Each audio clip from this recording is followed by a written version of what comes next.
আসসালামু আলাইকুম বন্ধুরা, কেমন আছেন? আলহামদুলিল্লাহ আমি ভালো আছি। আমি আজকে ভাত দিয়ে, ফ্রিজে থাকা ভাত দিয়ে একটু ফ্রায়েড রাইস রান্না করব। তাই এখানে ফ্রিজের ভাত নিয়েছি। দেখুন অনেকটাই ভাত আছে, তাই ভাতগুলো দিয়ে আজকে ফ্রায়েড রাইস রান্না করব। সেটাই তোমাদের সাথে শেয়ার করতেছি। আর যেভাবে রান্না করব সেটা দেখিয়ে দিচ্ছি। এখানে নিয়ে নিয়েছি কিছু গাজর। গাজরটা কিন্তু আমি লম্বা আকারে কেটে নিয়েছি, তোমরা ইচ্ছা করলে অন্যরকমভাবেও কেটে নিতে পারো। আর আমি এটা বটি দিয়ে কেটেছি, তোমরা ছুরি দিয়ে কাটতে পারো। ধুয়ে পরিষ্কার করে নিয়েছি। সাথে দিয়েছি একটি ক্যাপসিকাম। ক্যাপসিকামটা এইভাবে কেটে নিয়েছি, তোমরা ইচ্ছে করলে ছোট করেও দিতে পারো, আরও বড় করেও দিতে পারো। সাথে আছে বাঁধাকপি। বাঁধাকপিটা এখন শীতের সিজন, বাঁধাকপিটা দিলে খুব ভালো লাগে। বাঁধাকপি দিয়ে কিন্তু ফ্রায়েড রাইসটা বেশি স্বাদ লাগে। কিছু আছে কুচনো রসুন, এখানে আছে পেঁয়াজ কাটা, আর হচ্ছে কাঁচামরিচ। তারপর নিয়েছি 3টা ডিম। এই ডিমটা আগে ভেজে নিব, ঝুরি ঝুরি করে ভেজে নিব। কড়াই বসিয়ে দিয়েছি, আর এখানে কিছুটা তেল দিয়ে দিয়েছি।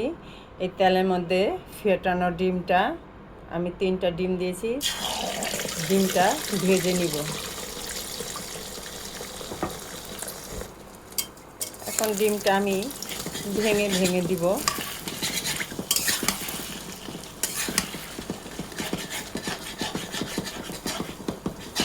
দেখো ডিমটা কিন্তু ভাজা হয়ে গেছে, আর এটা একটু লড়াচড়া করতেছে, মানে এটা কারেন্টের চুলায়, সেজন্য একটু নড়াচড়া বেশি করে।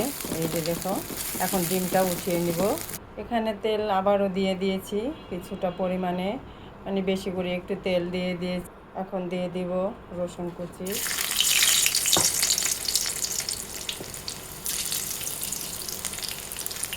দিয়ে দিব পেঁয়াজ কুচি।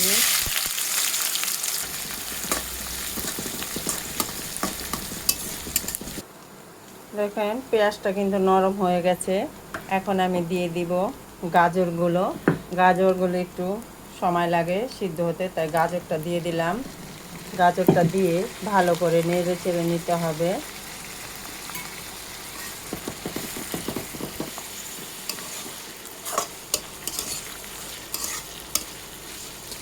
একটু ভালো করে ভেজে নিতে হবে। দেখুন একটু ভালো করে ভেজে নিলাম। এখন দিয়ে দিব বাঁধাকপিগুলো। বাঁধাকপিও হতে কিন্তু বেশি সময় লাগবে না, তাই এখন আমি বাঁধাকপিটা দিয়ে দিলাম।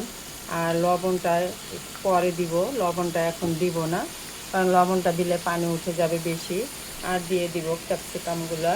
এগুলা দিয়ে এখন ভালো করে আবার নেড়ে চেড়ে নিতে হবে।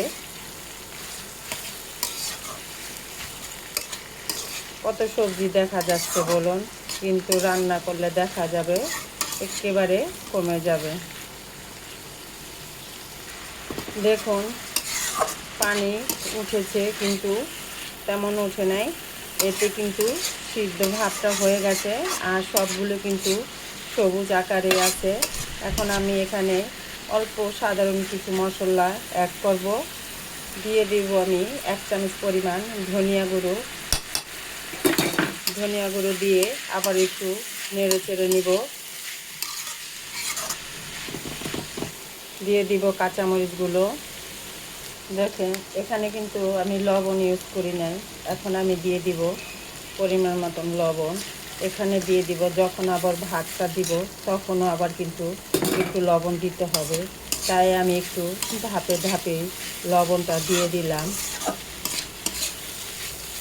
আর এখানে কিন্তু ভাজা হয়ে গেছে, এখানে কোনো পানি, দেখুন কোনো পানি দেখা যাচ্ছে না। তাই এখন আমি ভাতগুলো দিয়ে দিব। দেখুন এখানে ভাতের আগে দিয়ে দিব আমি ম্যাগি মশলা, 2 প্যাকেট ম্যাগি মশলা দিয়ে দিব। 2 প্যাকেট ম্যাগি মশলা দিয়ে দিলাম। এখন আবার একটু নেড়ে চেড়ে নিব। একেবারে কম মশলায় ঘরোয়া পদ্ধতিতে এভাবে রান্না করে খেলে বাচ্চারাও কিন্তু খুব আনন্দ করে খাবে। এখন দিয়ে দিব সস। এখানে আমি টমেটো সস নিয়েছি, এই সসটা দিয়ে দিব। আমি 3 প্যাকেট সস দিয়ে দিব। এই দেখুন 3 প্যাকেট সস দিয়ে দিলাম। এখন সসটা দিয়ে একটু নেড়ে চেড়ে নিব।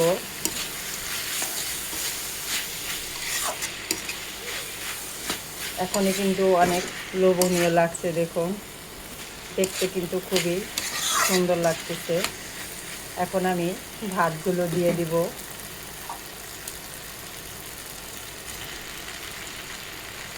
ভাতগুলো দিয়ে দিয়েছি। এখন আমি ভাতগুলো দিয়ে এগুলা ভালো করে মিক্স করে নিব। দেখুন ভাতগুলো নেড়ে চেড়ে নিয়েছি। এখানে কিন্তু আবারও একটু লবণ লাগবে, কারণ আমি এখানে সয়া সস দিচ্ছি না। আপনারা ইচ্ছে করলে সয়া সস দিবেন, সয়া সসটা দিলে ভালো লাগে, কিন্তু আমার হাতের কাছে সয়া সস ছিল না, তাই আমি সয়া সসটা দিইনি। এখন আবার এর সাথে মিশিয়ে দিব, ডিমগুলো দিয়ে দিব, ভাজা ডিমগুলো অ্যাড করে দিব। এখন এটা আবারও একটু নেড়ে চেড়ে নিব। আর এই ভাতটা কিন্তু ভাজতে প্রায় 5 থেকে 6 মিনিট লাগবে। আর একটু ধিমা জালে ভাজতে হবে, জালটা কমিয়ে নেবেন, তাহলে ভাত ভাজাটা খুব সুন্দর দেখাবে। এখানে দিয়ে দেব একটু গোলমরিচের গুঁড়ো,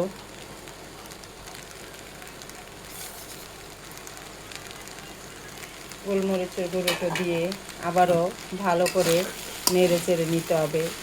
আর লবণটা আমি মুখে দিয়ে দেখব যে লবণটা হয়েছে কি না। যদি না হয় কিন্তু পরবর্তীতে আর একটু লবণ দিয়ে দিব। আর দেখুন ফ্রায়েড রাইসের কালারটাও কিন্তু অনেক সুন্দর আসছে। ভাত দিয়ে যে এত সুন্দর ফ্রায়েড রাইস হয়, মানে না খেলে বুঝতে পারবেন না। একবার হলেও এভাবে খেয়ে দেখবেন, দেখতেও কিন্তু অসাধারণ লাগতেছে। দেখুন ফ্রায়েড রাইসটা কিন্তু হয়ে এসেছে। এখন আমি লাস্ট পর্যায়ে একটু দিয়ে দিব স্বাদটা বাড়ানোর জন্য একটু অল্প পরিমাণে একটু টেস্টিং সল্ট, যাতে আরও স্বাদটা একটু দ্বিগুণ বেড়ে যায়, সেজন্য দিয়ে দিলাম। আপনারা এটা স্কিপ করতে পারেন, সমস্যা নেই। এখন আর 2-1 মিনিট নেড়ে চেড়েই নামিয়ে ফেলবো। আমার ফ্রায়েড রাইসটা কিন্তু হয়ে গেছে। দেখুন ফ্রায়েড রাইসটা হয়ে গেছে। এখন আমি এটা নামিয়ে নিব। আর আমি লবণ চেখে দেখেছি, লবণটা কিন্তু পারফেক্টই হয়েছে। আর স্বাদটাও খুব মানে কল্পনাবিহীন, এতটা মজা হবে চিন্তা করতে পারিনি। তাই এখন পরিবেশন করতেছি। দেখুন পরিবেশন করে দিলাম, ছেলে খাবে। কত সুন্দর দেখাচ্ছে না বলুন?